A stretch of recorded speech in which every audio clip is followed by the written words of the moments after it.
Ce programme vous est proposé par Sansa Studio en partenariat avec Skywood, la solution innovante et durable.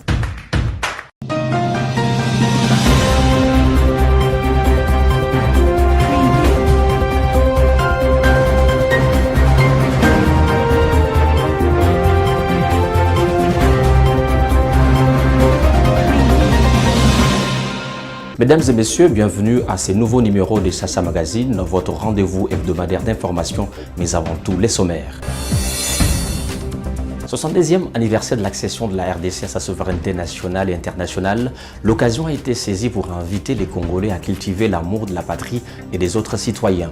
Au cours de cultes organisés à travers le pays, notamment au Kasaï central, des appels au soutien des FARDC ont été également lancés. Sasa Magazine. Amélioration de la gouvernance économique en République démocratique du Congo, 2 nouvelles accords de financement relatifs au transport et la collectivité numérique entre la région du Kasaï et la partie orientale viennent d'être signés avec la Banque mondiale.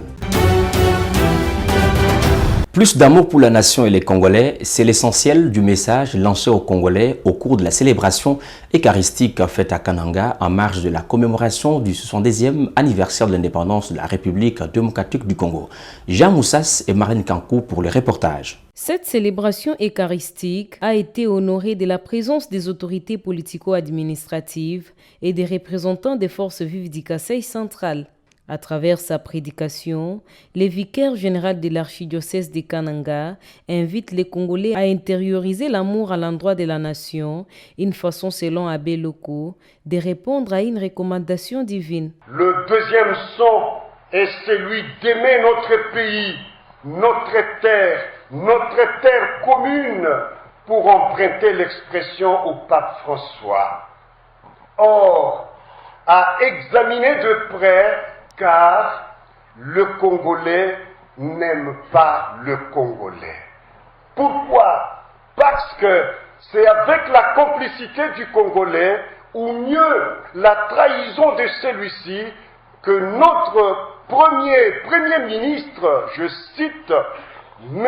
Patrice Emery Lumumba et ses compagnons de lutte ont versé leur sang. L'amour du pays, c'est ce que recommande également le gouverneur du Kasaï central en appelant au soutien des forces armées de la République par tous. En ces jours où nous allons porter en terre le relique d'un digne fils de la République, Patrice Emery Lumumba, héros national, nous avons un grand remords à cause des nombreux compatriotes qui perdent chaque jour leur vie suite aux attaques barbares des terroristes du M23 soutenus par le Rwanda. Nous appelons notre population à se tenir debout dans l'unité et à se mobiliser pour soutenir nos voyants soldats de FARDC qui se battent pour bouter dehors ces terroristes du M23 et libérer notre État. Organisé en marge de l'indépendance, c'est le 30 juin 2022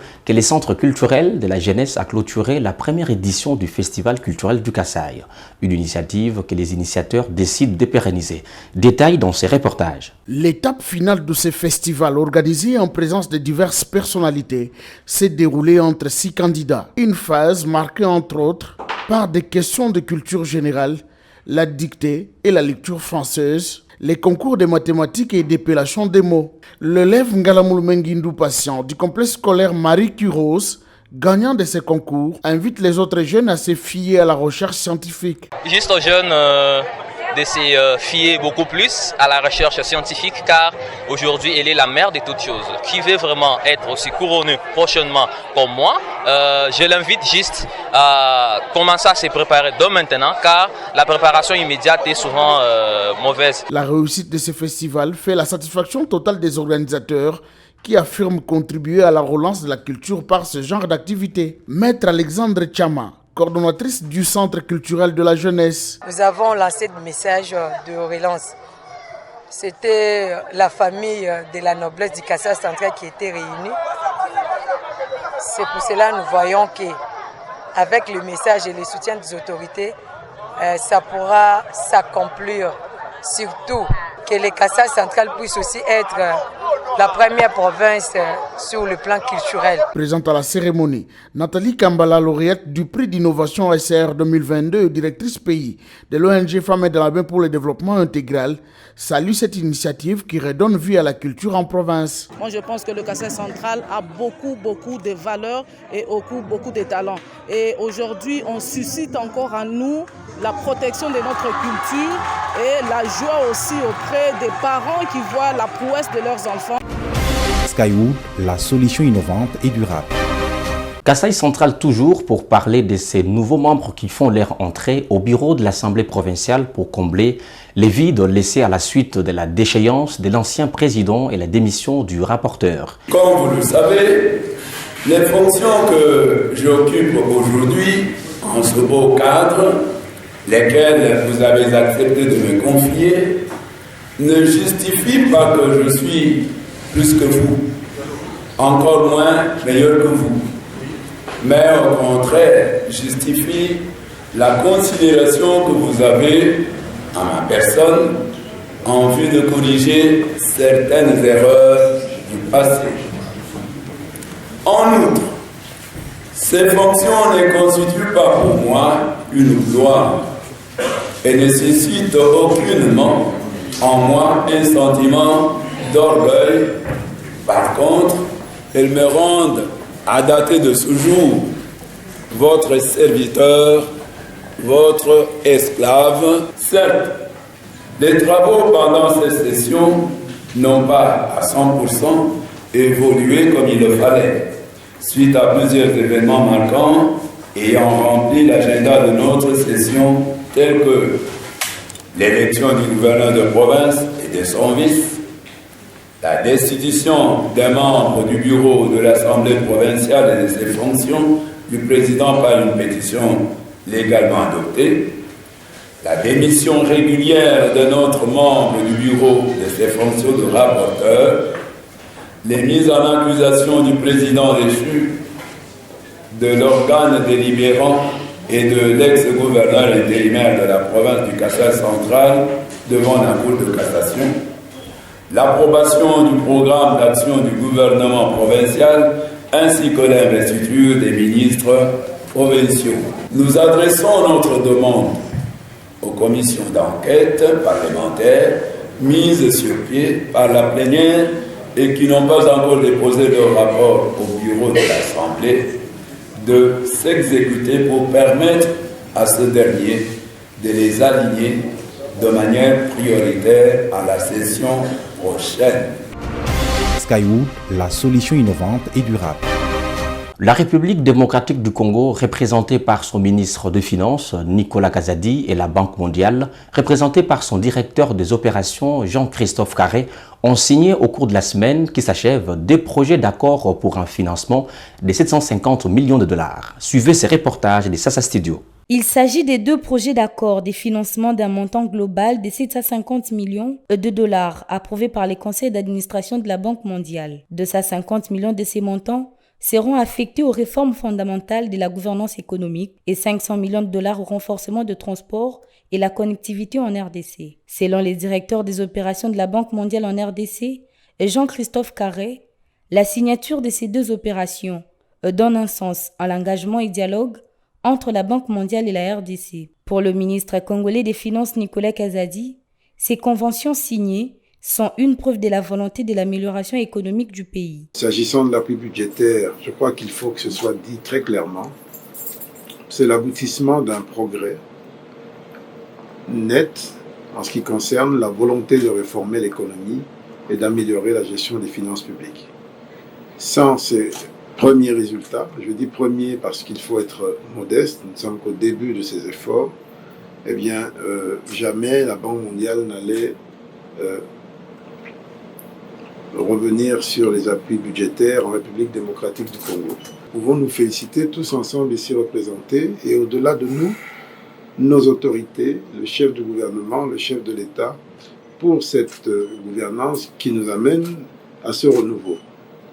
À l'heure actuelle, la Banque mondiale est de très loin le plus grand partenaire du pays et nous sommes heureux de pouvoir l'orienter dans des secteurs clés, des secteurs stratégiques, On a mentionné les infrastructures à travers ce que nous venons de signer. Je crois qu'on va signer encore pour au moins 1,5 milliard entre le deuxième semestre et l'année suivante, 2023, toujours pour les routes.